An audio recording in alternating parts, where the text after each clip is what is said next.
doen en van harte welkom bij de finale van de Frieske onderneming van het jaar 2012.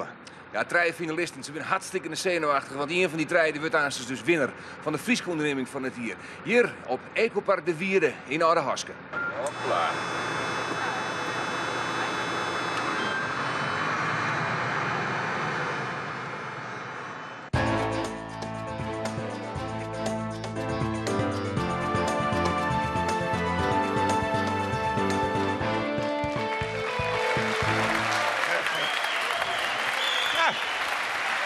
Goed, hè? Goh.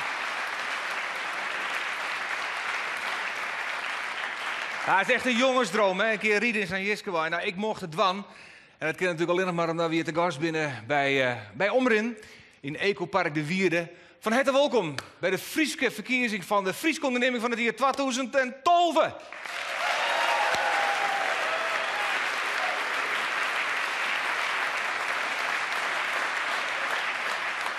Welkom hier in de zeel, welkom ik thuis natuurlijk. Vanmiddag hebben we al een stukje van het programma Sjoen. Ik ken al die 8 miljoen mensen niet voor de computer zitten die dat programma hier meemaken hebben. We hebben daar onder oren Schenken hoe de vakkundige, doch meedogenloze jury de drie nomineerde bedrijven ondervregen heeft. En op basis van die ondervraging is bepaald wat uiteindelijk de winnaar wordt. Drie bedrijven binnen nomineerd. Ik neem ze gewoon in alfabetische volgorde. Er hing geen enkel weeroordeel aan. Dat is Barkmeijer Strobos.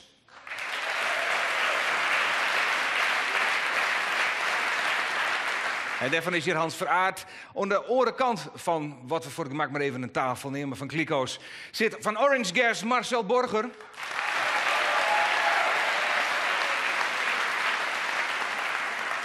En last but zeker not least, SMST Utrecht. Dit is Erik Hessels, dames en heren.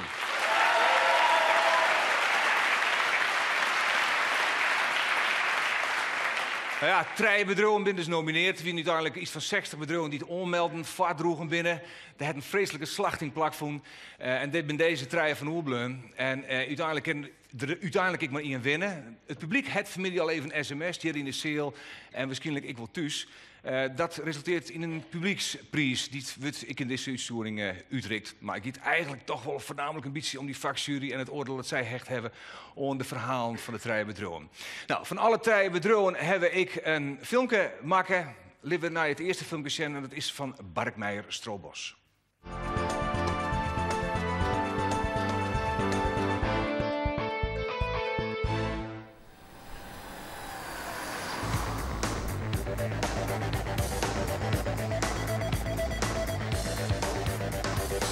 Barkmeijer Shipyards is vestigd aan de randen van Strobos. Het is een werf met historie als rond 1850. Er worden zeeskippen, bulkskippen, baggerskippen, maar ook gastankers en viskerskippen bouwd. Alles naar de specifieke wens van de klant. Het bedrijf is belutsen van de eerste skets onder de bouw van het complete schip. Op het staat heeft Barkmeijer een grote opdracht van het loodswezen. Het gaat om een serie van 10 skippen. Het is een opdracht van 100 miljoen euro en ik de regio profiteert hiervan. Want het grootste pad van het werk wordt uitbestegen. De binnenheden dan ik tussen 120 en 200 man om het werk op de locatie.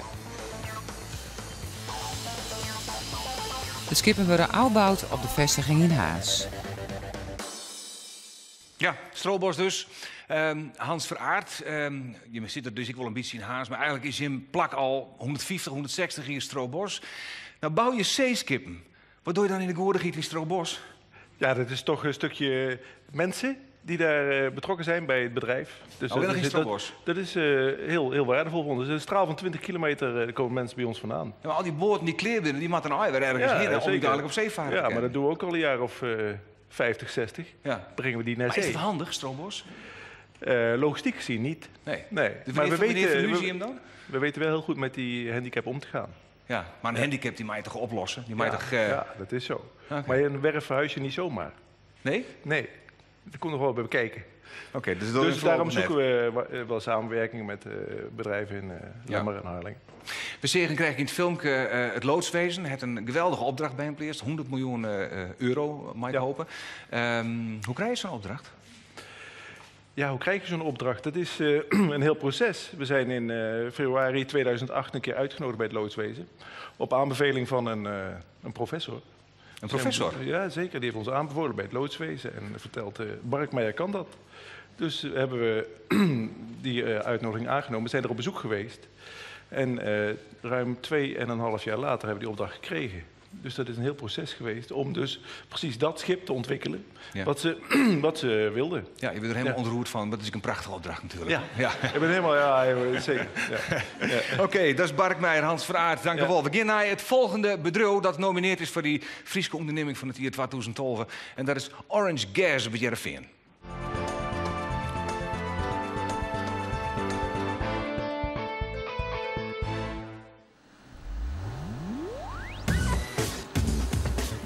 Orange Gas heeft kantoren op het Heerenveen en Amsterdam. Maar alles draait om de vulpunten. We werken om een landelijk dekkend netwerk. In alle provincies binnen nog vulpunten realiseren. Eind 2012 moet er op 50 plekken in Nederland green gas tank worden kennen. In Friesland kan er op het heden op zo'n plek aan tanks gevuld worden met geen gas. Meerdere bedrijven in de provincie binnen al oergongen op Orange Gas. Verschillende automerken hebben auto's op een merk die geschikt zijn voor green gas. En bestaande auto's kunnen correct als bij LPG ombouwd worden.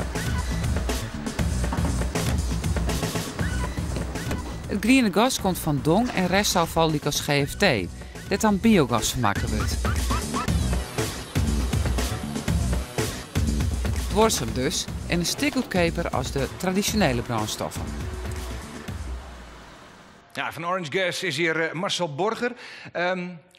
Orange Gas, belachelijke naam, green gas toch?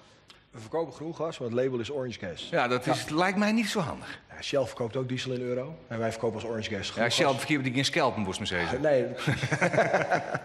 Hey, Riede op GFT, waar is mijn snoeiafval goed voor als ik aan te zien zo'n auto als die van Jim Riede wil? Nou, dat is het mooie dat we hier ook bij de Omrin zitten. Dat je, de Friesen kunnen straks gewoon op hun afval, snoeiafval, fruit, kunnen ze gewoon straks via ons kunnen ze daarop rijden. En hoe werkt dat? Er wordt hier biogas gemaakt. Het afval wordt hier naartoe gebracht. En uiteindelijk wordt er bij de Omrin bijvoorbeeld biogas gemaakt. Dat wordt uiteindelijk ingespoten in het net. En van daaruit krijgen wij certificaat en maken wij het groen aan de pomp. Ja. Hey, dus, maar je maakt het dus zelf via de net. Je krijgt het gewoon in die pompen en er binnen maar een trein van in heel Nederland ook? Nou, er zijn iets meer. We hebben er op dit moment 32. Eind van het jaar 50. En totaal zitten we al op met markt al tussen de 90 en 100. Ja, maar mijn auto kent er net op Riede nog, hè? En wat voor auto heb je? Dat maakt net steeds, dan krijg ik ruzie met het commissariaat van de media. Maar het is in elk geval het is een oude bak. Ja, de oude bakken zijn goed om te bouwen, à la LPG. Maar hij moet dus wel ombouwd worden? Ja, hij kan omgebouwd worden. Ja, dan heb ik een enorme tank in de kofferbak? Ja, kun je kiezen, kleiner of een grotere tank. Maar je kunt ze ook af fabriek krijgen, dus dan heb je er helemaal geen last van. Ja. En je zit op Heerenveen, hè? Is dat handig? Dat is superhandig. Waarom? Nou, dat is, 1 is Heerenveen een goede uitstraling, 2 je komt er vandaan. Ja, dat vind ik een uitstekend verkoopargument.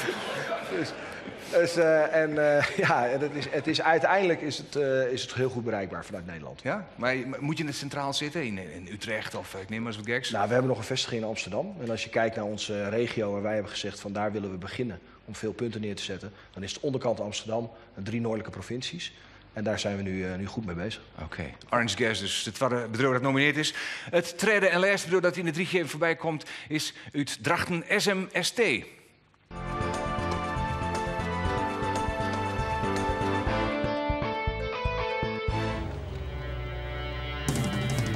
SMST is op het heden druk in beweging. Er wordt hutwerken onder nijbouw in Drachten. De producten van het bedrijf zijn heel specialistisch en worden met name maken voor de maritieme en offshore-industrie. Het gaat om hies, transport, boor- en pieplissystemen die in de eigen tekenkamer betocht worden. Vanwege de specifieke merk worden er voor alle opdrachten oplossingen op maat betocht. Het product wordt in eigen huis van het ontwerp aan het eindproduct maken en leveren over de hele wereld. Als het kan, worden de kraan op eigen terrein testen.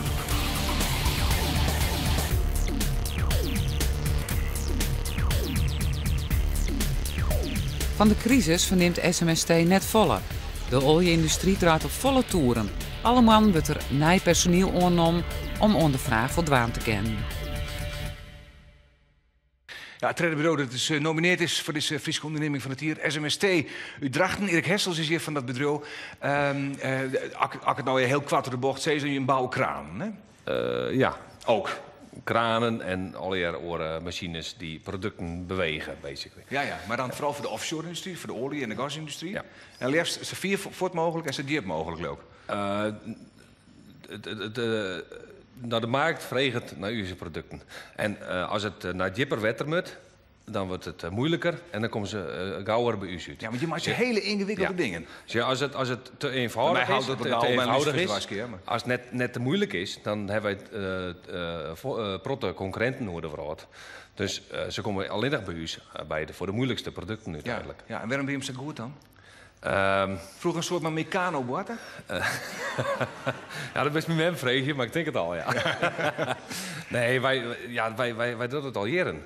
En uiteindelijk, ik heb wel eens een subsidieadviseur op bezoek gehad. En die hier een beetje twijfels of wij wel innovatiesubsidie kregen zouden. Want ze zeiden van ja, innoveren is eigenlijk voor je normale dagelijkse business. Ja. Daar hoort geen subsidie meer bij eigenlijk. Nee. En toen zouden ze nou lid aan ik maar? Wij gebruiken het net zo vol. Want uiteindelijk komt het, wij moeten zo snel ontwikkelen en zo snel innoveren. Dat die subsidietrajecten zijn soms te traag voor u. Ja. Dan neem je het zelf. Hey, eventjes, de olieprijs is voor je natuurlijk van groot belang. Nou, de benzine, de tank is nog redelijk aan de prijs. Dus dat is voor je heel gunstig. Het is heel dubbel, maar ik ben altijd blij als ik weer 124 euro benzine in mijn auto kan gooien met. Ja. Olieprijs is heel belangrijk. Ja. En zeker voor de moeilijke gebieden in de wereld, waar de olie moeilijk boven te helpen is, dat kost het. Als de olieprijs dan onder de zeg maar $70 komt, ja, dan wordt dat moeilijk. Ja. Dus de olieprijs moet wel heeg wezen voor u. Dat is goed voor u. Lang leven de onrust in de Arabische wereld.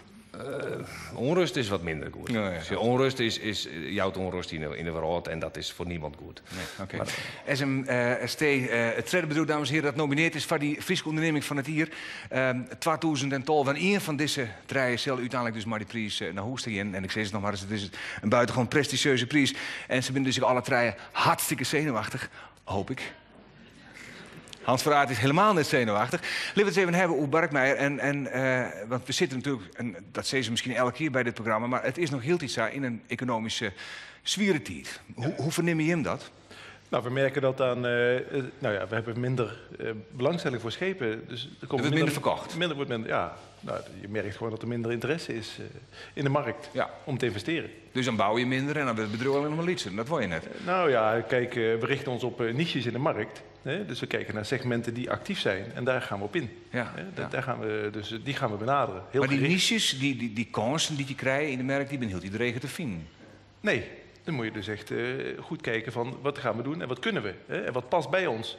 Ook binnen wat je ook zei, de fysieke mogelijkheden van onze werf. Want die ben net zo vreselijk, Rut. Die fysieke mogelijkheden. Binnen die fysieke mogelijkheden is nog heel veel te doen, hoor. Oké. Hey, je zit ruwweg in hetzelfde segment. Hè? Zij verkeert die boord en je verkeert die kraan niet misschien op zijn boord maten. Wat merk je hem van de recessie op dit moment? Oors. Wij merken de recessie ik wel, maar uiteindelijk, wij kennen hele grote producten maken. Dus uw productenpalet is zo breed. Wij hebben altijd wel werk. Wat we wel vernemen, is dat alles moeilijker wordt. Onze klanten hebben ook minder yield. Dus het kost het volle meer moeite om een opdracht minder te helpen. Maar zich verder voort om de klanten te zien? Uiteindelijk wel. Ja. Uiteindelijke klanten die laten skippen bouwen in China en andere Aziatische landen, puur om goedkoper te wezen. Maar die specialistische equipment moet ze toch nog bij u helpen. Ja. Maar dat mag wel om die klanten te vinden, helemaal naar China? Ja. Maar ook in Strobbels, hoor. Ja, ken ik eens wij opereren een joint venture. Wij zijn goede collega's. Hoeft niet helemaal in China, hoor. Nee. Dat regelen we naar uw sturing direct eventjes. Prima. Ja. Hey, die olie. Ja. Daar zit je dan met je green gas. Ja, daar heb je al gelijk in. Maar goed, dus ik denk we hebben in ieder geval 1 minuut de overbuurman, ben ik het mee eens. Als die olieprijzen hoog zijn, dat is voor ons ook goed. Ja, ja. En wij combineren het nog met duurzaamheid. Dus iedereen profiteert van die hoge olieprijs. Ja. Hoe profiteer je hem daarvan? Nou, wat je nu ziet door die hoge olieprijzen, hebben wij met groen gas op dit moment de goedkoopste brandstof in de markt. Wat kost het een liter bij hem? Op dit moment 95 cent kilo. Kilo? Per kilo. Ja. Je berekent in kilo's? Dus je komt eigenlijk, als je bij ons tankt, kom je altijd een paar kilo aan. Oké. Ja. En dat riet je er dan vrij snel weer aan natuurlijk. Zo snel val je er enorm. Ja. Hey, 4 centen, hoe kun je hem daar dan in de goedigheid om verzinnen? Want er moet een hoop geïnvesteerd worden in technieken. Ja. Maar dat is, wat je ziet, is dat die markt op gang is gekomen. Dan kom ik eigenlijk toch weer op bedrijven als Omrin, maar ook transportbedrijven. Die investeren, wat je merkt, is dat die bedrijven zelf willen. Maar hun klanten willen ook dat ze duurzame mobiliteit gaan toepassen. En met hun maken wij afspraken van oké, ga dan over op groen gas. Kom bij ons tanken, gaan wij investeren. Ja. Maar is het nou voor de mensen die het green gas tanken willen een kwestie van het milieu, het hogere ideaal, of is het die olieprijs? De benzineprijs? Nou, dat is juist typische bij ons. Een half jaar geleden was het puur duurzaamheid. Daar ging het om. En nu zijn we een half jaar later. Is het dus de combinatie van goedkoop. En goedkoop werkt in Nederland. Ja. Wist je gewoon een ijsbeurs. Dat is logisch. Toch een nijproduct dat je hem levert. Hoe kom je ertussen? Want die hele markt liet ik meer redelijk dichttimmeren. Nou, ik heb meerdere jaren bij Mokobouw in Heerenveen gewerkt. En daar heb ik eigenlijk in de tankstations mede gebouwd. En zo ben ik in aanraking gekomen met het project in Leeuwarden met alternatieve brandstoffen. En zo is eigenlijk het idee ontstaan. En daar heb je dan ook je netwerk opgebouwd. En dan ga je naar die oliehandelaren toe. Dus niet naar de oliemaatschappijen, maar naar de oliehandelaar die er net onder zitten. Ja. In de zaal zit bijvoorbeeld ook Postma Oliehandel uit Tietjerk. Daar ga je naartoe. Die mensen zeggen van 2 redenen. Van wij moeten iets groen gaan doen, naast de diesel en de euro. Dus wij willen ook meedoen. En het gaat zelfs zo ver dat zij ook hun klanten benaderen. Van goh, is groen gas een optie? Ja. En dan zeggen ze ja, want dan ben je nog vulpunten. Ja, dat begint nu echt goed vorm te krijgen. Ja. Ja. Hij is eigenlijk de bijl aan jullie wortel, hè? Ja, bijna wel. Ja. Maar nu komen er veel punten op het water, hè, langs het water.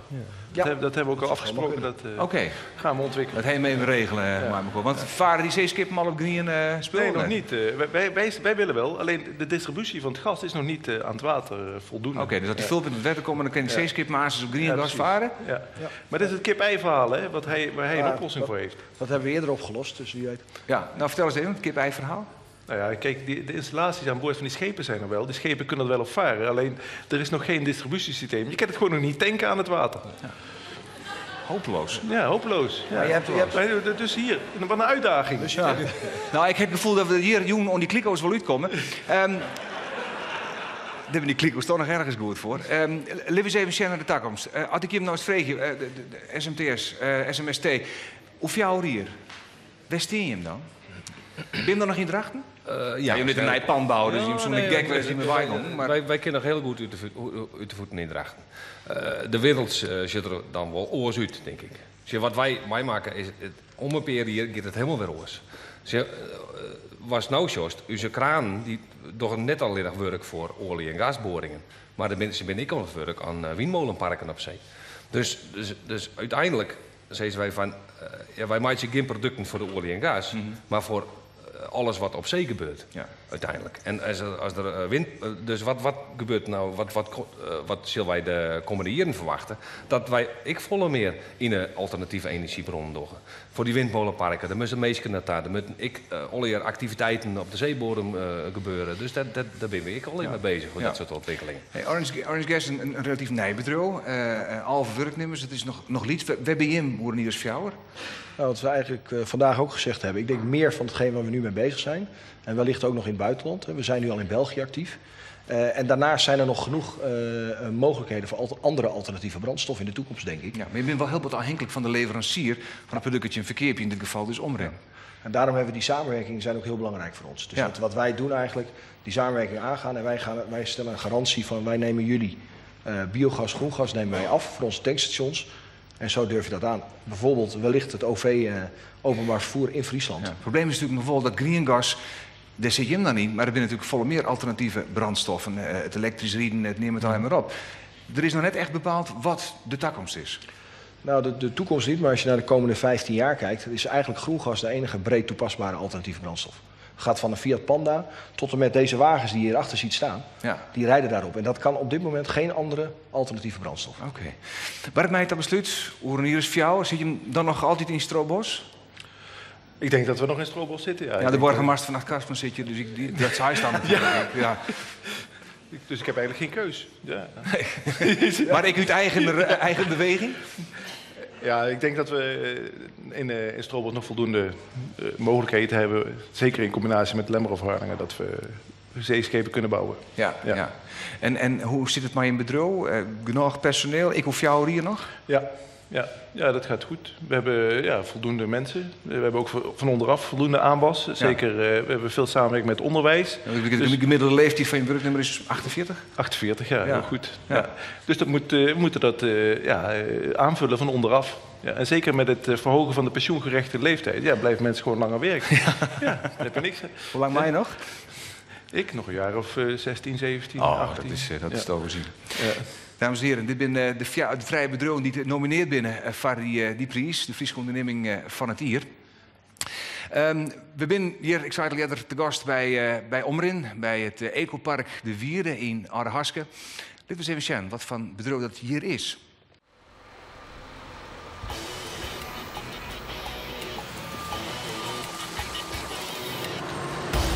Dit 's morgens komt van jou en van mij.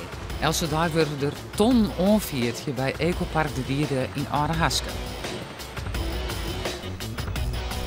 In het verliezen dienen we nog eens best om bergen te maken, maar nu wordt het verwerken in deze fabriek. Maar meestal trillen van alles in de container. Dat kan een motorkap wezen hebben ondertroffen, er is wel een bovenconstrictor uithalen. Al die dingen die er net in jaren, wat je achter u zegt, poetsjes, oude flessen, alles wat je thuis in de container met je eigen huishouden, dat moet er wezen, geen motorkap. Het huismarges komt dus ongesorteerd binnen. Het blik wordt eruit helemaal een grote magneet. Het vriende afval gaat naar de grote vergistingsinstallatie.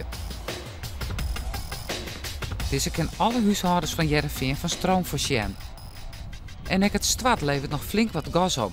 En daarmee is Omrin de grootste biogasproducent van Nederland. Er wordt dus een soort spul achterover skieden en wegbroekt. Sint-Wurg ik alle plastic.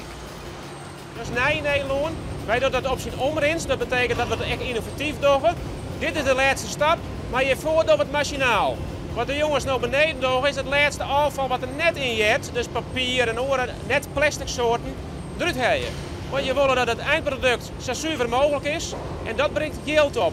Dat is geld wat rechtstreeks weer naar de gemeente weer omgaat. Door de innovaties die wij nou troffen hebben, zitten we inmiddels op zo'n 30 kilo per aansluiting en een aansluiting is een huishouden. Dat klinkt heel weinig, 30 kilo, maar als je zegt het met een soort poetsjes, folies ben dat. Daar zit geen gewicht in.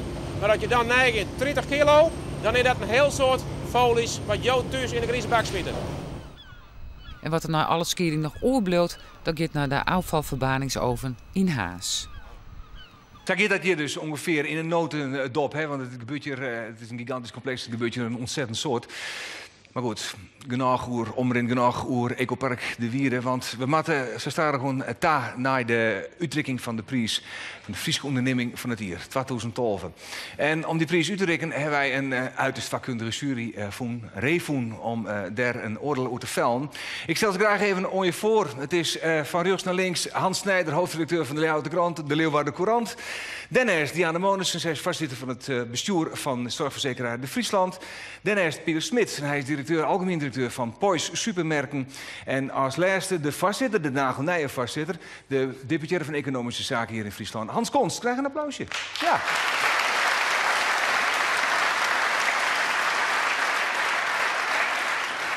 Nou, het is meestal het verschrikkelijk hard. Hebben we in een bunker ze haar verschoelen en hebben ik net eten. Geen drinken gehad, ze mochten even naar de wc. En hebben we uiteindelijk hevig handgemeen bepalen wat wat van deze treinbedrijven de winnaar worden is. Vanmiddag in het programma in dezezelfde cel heb ik de mensen hier en de mensen thuis via de sms stemmen litten en haar vaker uitspreken litten. Dat leidt dus uiteindelijk naar een publieksprijs, dat zei hem zelfs. En om die uit te rekenen wil ik nou graag de man die dat elke keer bij u toch naar voren roepen. Dat is Pieter van Dijk. Hij is notaris van de Haan AGW Notarissen in Ljouwert. Maar ik voor hem een hartelijk applaus.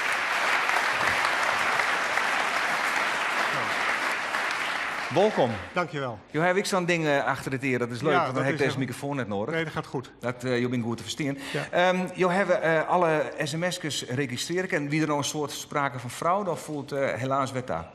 Nee, er was geen sprake van fraude. We hebben nog een controle-sms gestuurd als tweede. En die werd geweigerd. Dus er kon maar 1 keer sms. Oké, dat is fantastisch. Hè? Ja, Dat werkt dat het is al goed. hier. Ja, gaat heel goed. Ja. Nou, dat resulteert uiteindelijk dus in een publieksprijs. Een uitslag van die publieksstemmerij. Ja. Zou je zo vriendelijk wezen willen om die aan u mij te delen? Ja, het is zo dat punten worden uitgedeeld. Nagelang er gestemd wordt. Een aantal stemmen. En ik begin bij de laagste aantal punten, dus 20 punten. En dat wordt toegekend aan Barkmeijer. Barkmeijer Strobos, 20 punten van het publiek.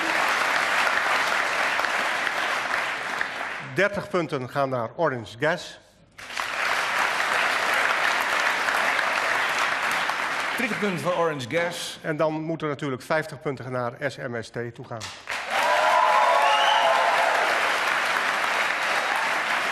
Dank u wel. Dat wie de echte notaris, Pieter de Haan. En dat wie de publieksuitslag. Ja, dan maar we nog maar eens even zien hoe de jury erover oordeelt heeft.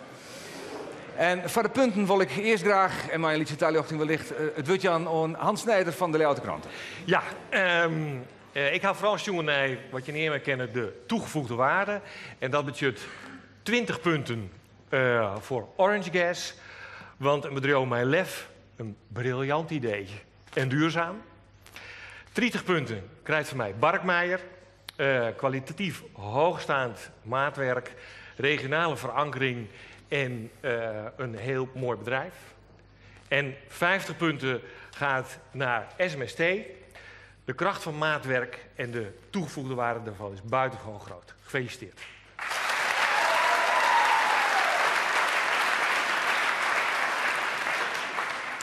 En maar de punten van Hans Snijder komen we op dit moment naar het tellen van zowel de publiekstemmen als die van het jurylid bij een tussenstand die het Sjenlid dat Barkmeijer op 50 punten stiert, Orange Gas ik op 50 punten en SMST 4 omkopjes, maar 100 punten. Maar het staat heren en dames in de zeel en thuis natuurlijk nog helemaal niks. Diana Monissen van de Friesland. Ja, ik geef 20 punten voor Barkmeijer. Waarom? Indrukwekkend. Wat jullie vooral doen is met de klant co-creëren. En je hebt natuurlijk een geweldige historie. Dan gaan er 30 punten naar Orange Gas. Ik geloof dat jullie het echt in de toekomst gaan doen. Jullie kijken daar goed naar en je kijkt er ook goed naar hoe je dat in het politieke klimaat in Nederland kunt verankeren. Dat vind ik hartstikke goed. En dan gaan er 50 punten naar SMST. Waarom? Ik vind jullie indrukwekkend. Wat jullie goed doen is de kennis productief maken. En wat ik toch ook met een vrouwelijke blik heb gezien. Je personeel is fris zoals het daar zit. En je bedrijf ziet er heel schoon en fris uit. En je zei tegen mij toen je de rondleiding deed. Over 5 jaar ziet het hier anders uit. En de klanten die hier komen, die moeten het hier fantastisch aantreffen. Dat heeft me getroffen.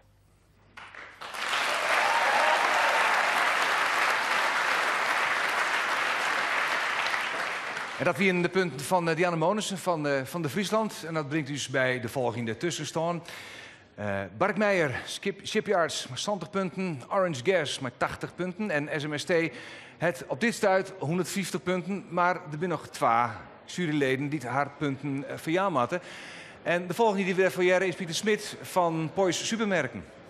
Dat wil ik graag doen. Mijn 20 punten gaan naar het bedrijf wat ik heb beschreven als noest, solide, kwalitatief en trots. Ik heb erbij geschreven, ik zou er absoluut mee in C gaan. Mijn 20 punten gaan naar Barkmeijer.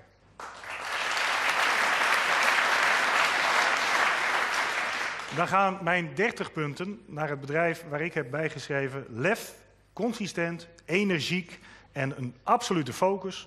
Prachtig dat dromen werkelijkheid kunnen worden. 30 punten naar Orange Gas.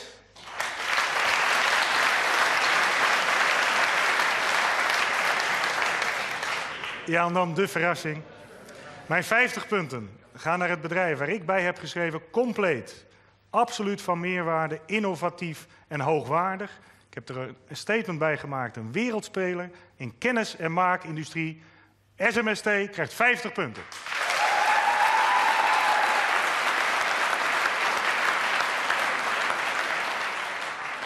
Ja, ik snap net waarom je hem zo juichen uit Drachten waar, want de vastzitter kan alles nog oerroelen. Maar goed, we zijn wel bij de volgende tussenstand komen. En dan zien we dat Barkmeijer Shipyards op 90 punten stiert, Orange Gas op 110 en SMST 200 punten. Dan is het laatste woord aan de voorzitter van de jury, Hans Konst. Ja, de spanning is te snijden. Het is werkelijk niet te geloven. En het is heel goed dat ik als vastzitter, als Nijbakken vastzitter, deze knoop terughakken mij. Ja. Wij hebben 3 fantastische bedrijven, John. En ik denk, om nou alvast maar oranje door dit werk. En ik nodig je al die prachtige Friese bedrijven uit om haar hiervoor aan te melden. Want dit is een etalage voor het bedrijf zelf. Ik denk dat die mensen die bij deze bedrijven werkt hebben hier ik maar trots naar zo'n spanning. Meneer Konst, vertel het eens. Fantastische bedrijven. En wat mij aanbelangt, 20 punten voor Orange Gas. Schitterend bedrijf. Lef.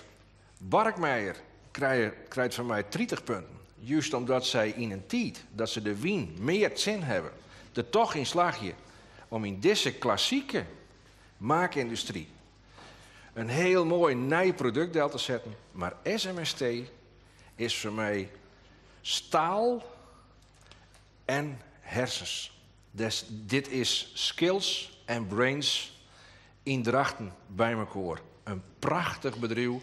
En Friesland mag wijzen met deze Friese onderneming van het IR.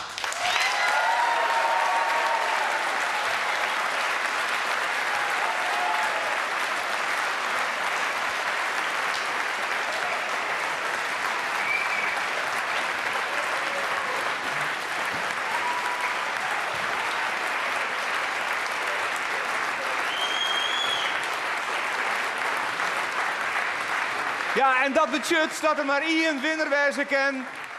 SMST Utrechten wint de Friese ondernemingsprijs 2012. Daar staat er.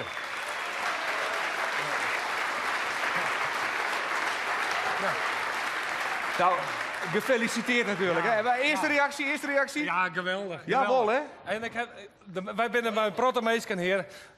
Iedereen die bij SMT werkt hier is, kom hier, want je verdient het just as lekker goed als mij. Meneer Jorritsma, commissaris van de Koningin en ik, dames en heren, maar hij nog een applaus? Ja, dat bij er. Ja. Want aan jou de eer om deze prijs uit te rekenen. Hoe belangrijk is een prijs voor Friesland? Ja, wat mij aan belangrijk is deze ondernemersprijs voor uw grutskens op al onze prachtige Friese ondernemers. Die zijn alweer ondernemend, die zijn innovatief. Ja, en deze man met zo'n bedrijf, ik ben er al een keer geweest, 2 jaar vriend. Dat is echt een terechte winnaar. Oké, nou, deze prachtige fase is voor dit bedrijf, SMST.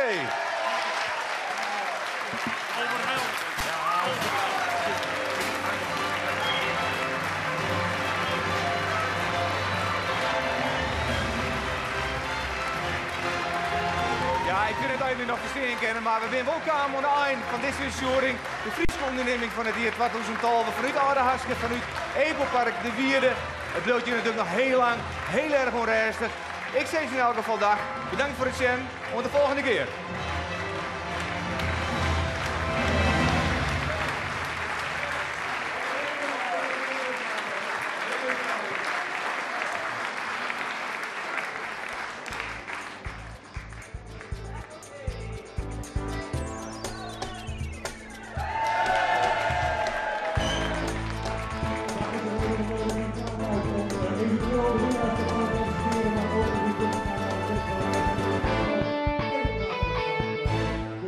Welkom binnen en daar zullen de winnaars en zo meteen nog gaan. Dus nog allemaal